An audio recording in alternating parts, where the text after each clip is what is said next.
Scowl voices in the garden. I should investigate. If they were to find somebody...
So, Mr. Hooks and Nurse Hawkins are an item. Those two have hidden their affections well.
Damn.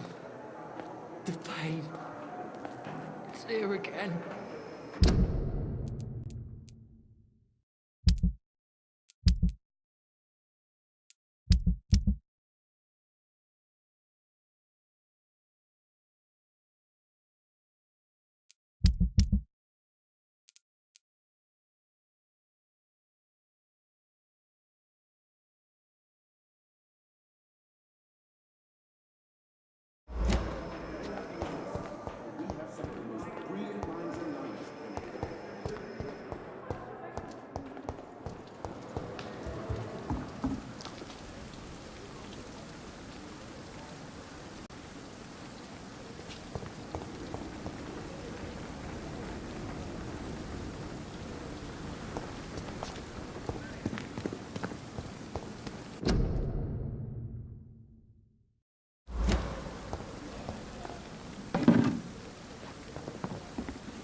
Surely I can endure another night.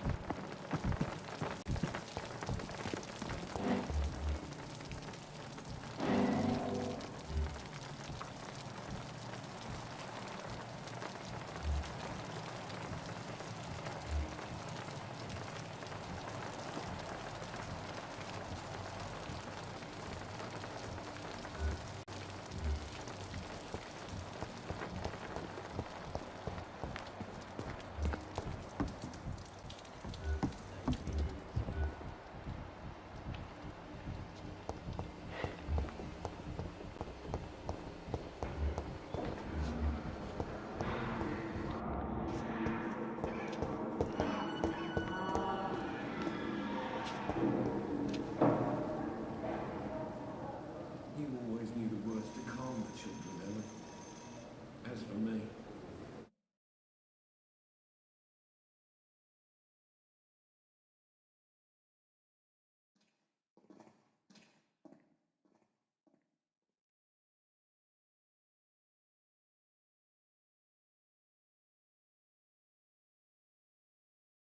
Good evening, Doctor. I believe we're going to be working together. Dr. Reed. Dr. Swansea informed us of your arrival, but I could not dare to believe we'd have such good fortune. Such an honor, sir. Thank you. And you are? I am Thoreau Strickland, Dr. Thoreau Strickland. I'm a great admirer of your work, Dr. Reed.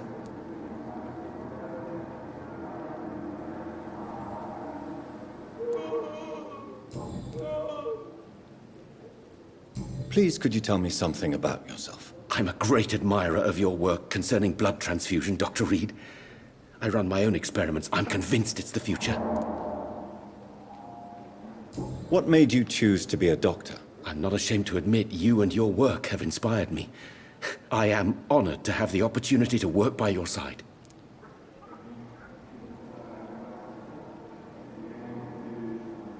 It's always a pleasure to share scientific and medical knowledge with someone eager to learn. I'll be glad to help you if I can. This epidemic may be the century's most terrible disaster, but I'm convinced that we, as doctors, are the only ones able to defeat it. I based my technique on my mentor's research. He helped me perfect my method. What is yours? I'd rather not talk about it. For now, it's just theories and first approach. My process is purely experimental and unsuccessful. As long as you're cautious and methodical, you may remain empty-handed, but you won't fail. You're not the first one to warn me, but I am convinced knowledge is the main weapon against the ravages of this epidemic.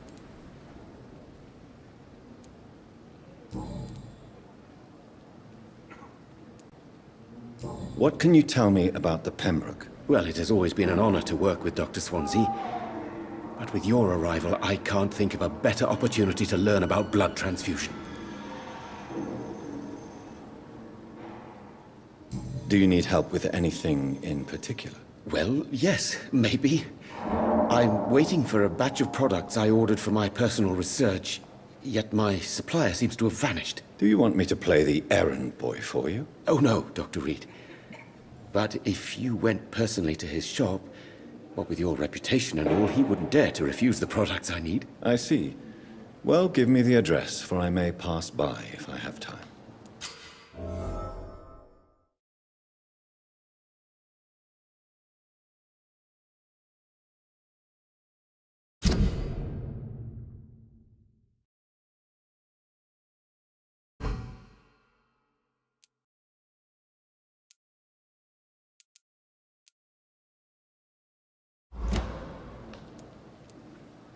You seem quite optimistic.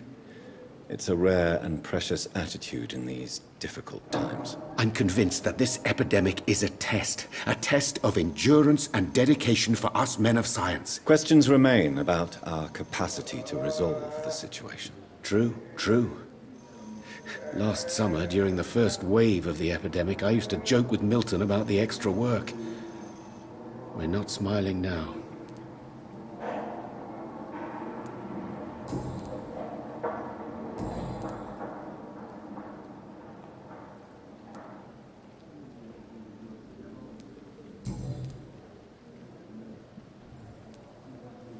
Tell me more about your willingness to experiment with new medical techniques. Harvey Fiddick is a patient suffering from a severe injury that could cripple him if not treated correctly.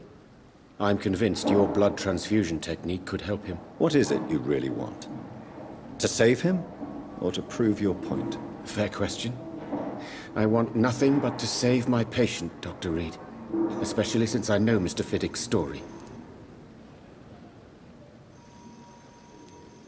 Tell me Mr. Fiddick's story. Our first diagnosis was compromised because Mr. Fiddick lied to us about the real origin of his injury.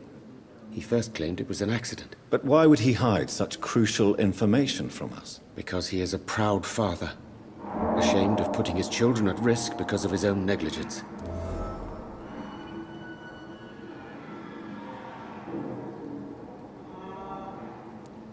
This personal involvement could also appear to be a lack of impartiality. You must know that a good surgeon must remain neutral. I agree. But that does not excuse Dr. Ackroyd's behavior, a man who did not even take time to converse with his patient. Do you think keeping his distance was a mistake? All I know is that I'm taking care of human beings with desires, hopes, and fears. Not some biological machine comprised of blood, bones, and flesh.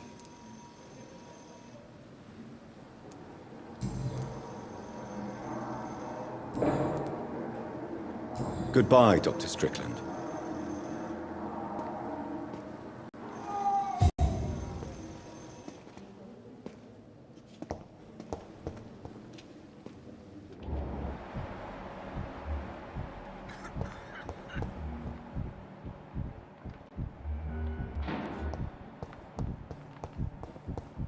How long must I wait, damn it?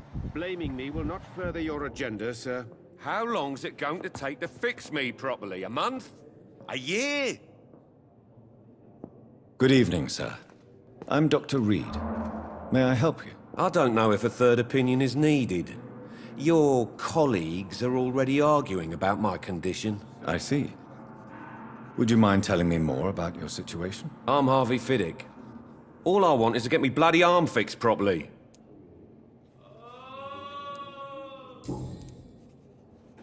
Tell me about yourself, Mr. Fiddick. I'm just a regular guy waiting to get his arm fixed.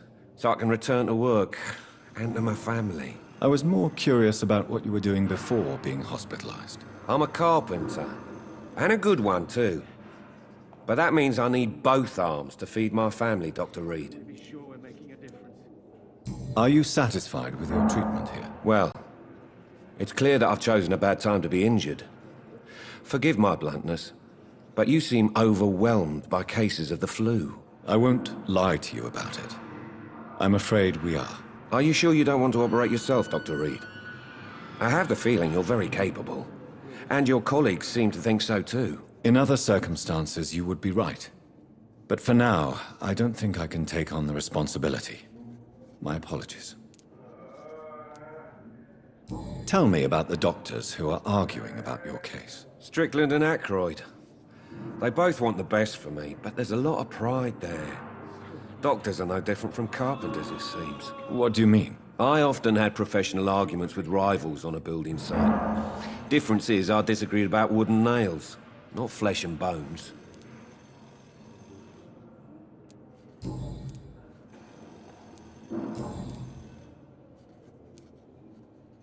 Tell me about your injury, Harvey. Why do you feel so guilty about it? My wife died because of me. And now I may lose everything because I've been careless enough to hurt myself. What an arsehole.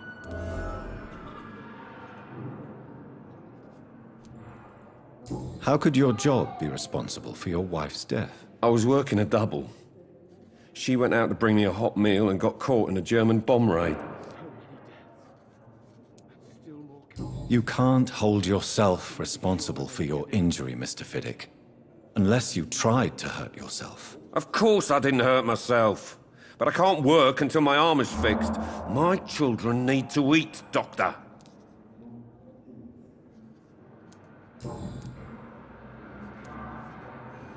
Tell me more about the death of your wife, Harvey. 1915. I was in the army. Building workshops for the Royal Flying Corps. Helen was happy I wasn't sent to the front. What happened? The Germans sent Zeppelins to bomb the construction site, but they missed their target. My wife was bringing my dinner when the bombs fell. I'm sorry for your loss. So many died during the bombings. I served in France and witnessed the carnage there. I would like to say that she didn't suffer. Truth is, I have no idea. I just know that I'm all that me kids have. Poor little bleeders. How are your children after losing their mother? They were smaller then. The only good thing about this is my Helen didn't bring them with her that night. I'm so tired. Will this shift never end? Goodbye for now, Mr. Fiddick. I'll see you later.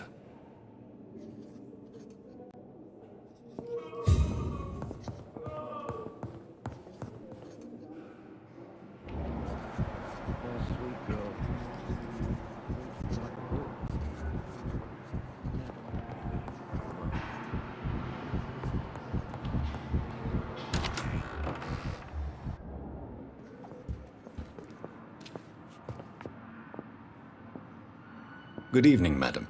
Can I help you? It's my son who needs you, sir. I'm Dr. Jonathan Reed. How can I help your son? I'm Beatrice Goswick, mother of Mortimer Goswick. Could you check on him, please, Dr. Reed? I've heard much of your talents as a physician.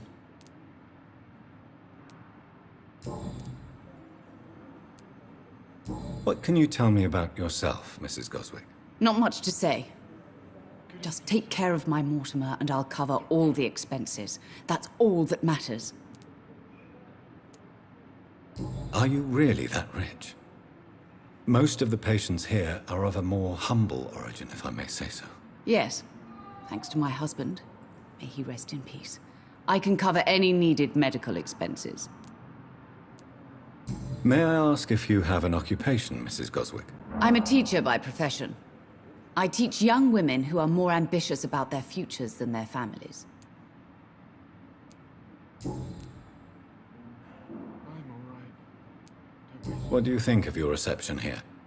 Any complaints? I have had the uttermost reservations about this hospital since we arrived. but we had no other choice, considering the state of emergency.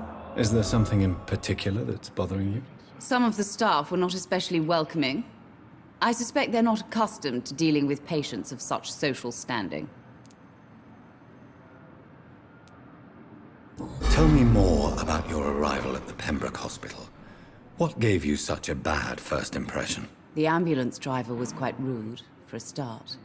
And that nurse, Miss Hawkins, seems to have quite a dubious attitude. What do you mean? She managed to secure a bed for my son despite the epidemic. It was a relief, but it wasn't cheap.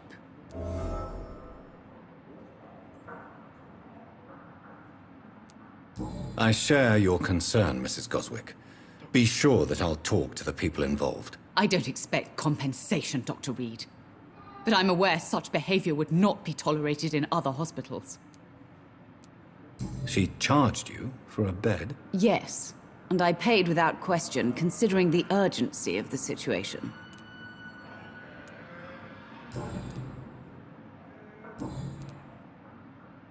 Goodbye, Mrs. Goswick. I'm all right. Don't waste your time with me.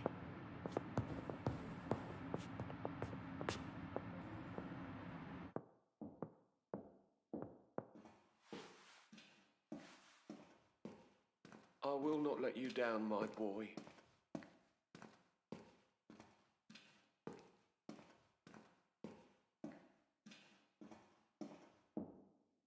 Good evening.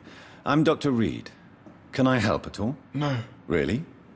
Why are you here, then? I don't want to talk. My throat hurts too much. I suppose that this pain is the reason you're here.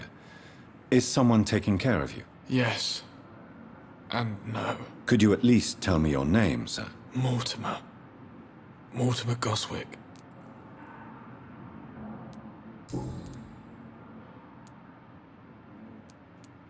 How painful is your throat, Mr. Goswick? So painful I'd rather not talk at all, Doctor. I'm sure you realize a doctor and his patient have to communicate, sir. Would it help if I gave you some paper and a pen? Not really. I see. Then maybe it's not just your throat that hurts, Mr. Goswick. Perhaps your sore throat is just the consequence of something more hurtful. Yes, maybe.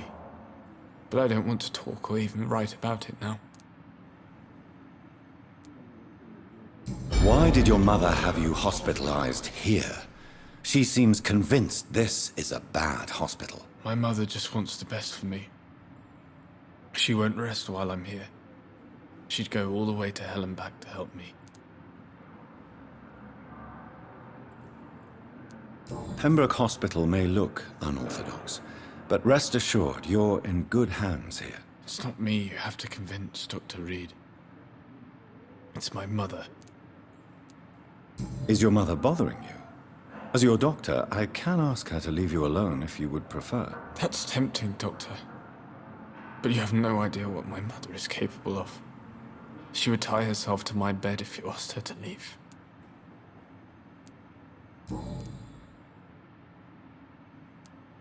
How painful is your throat, Mr. Goswick? So painful I'd rather not talk at all, Doctor.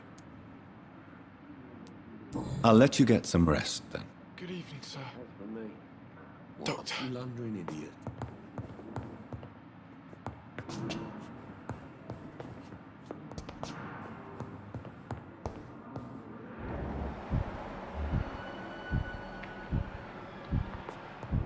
I will not let you down, my boy.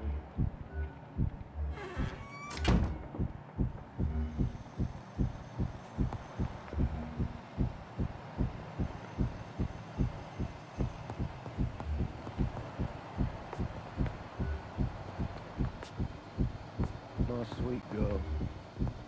Reads me like a book. I'm not thinking of anything, Mama.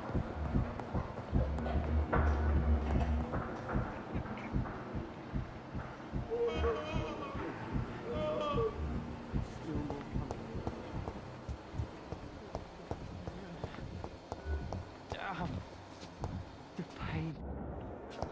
It's here again. Good evening, Nurse Hawkins. Good evening, Dr. Reed. Doctor, please. I wish I could just...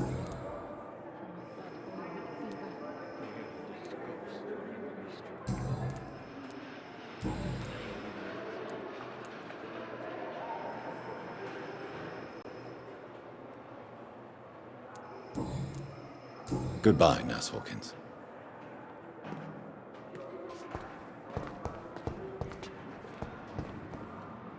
Time has lost its effect on me.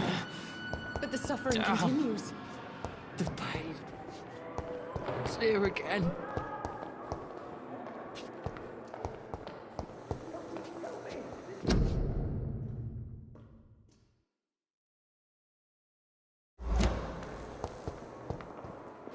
Fear and disgust on every stroke.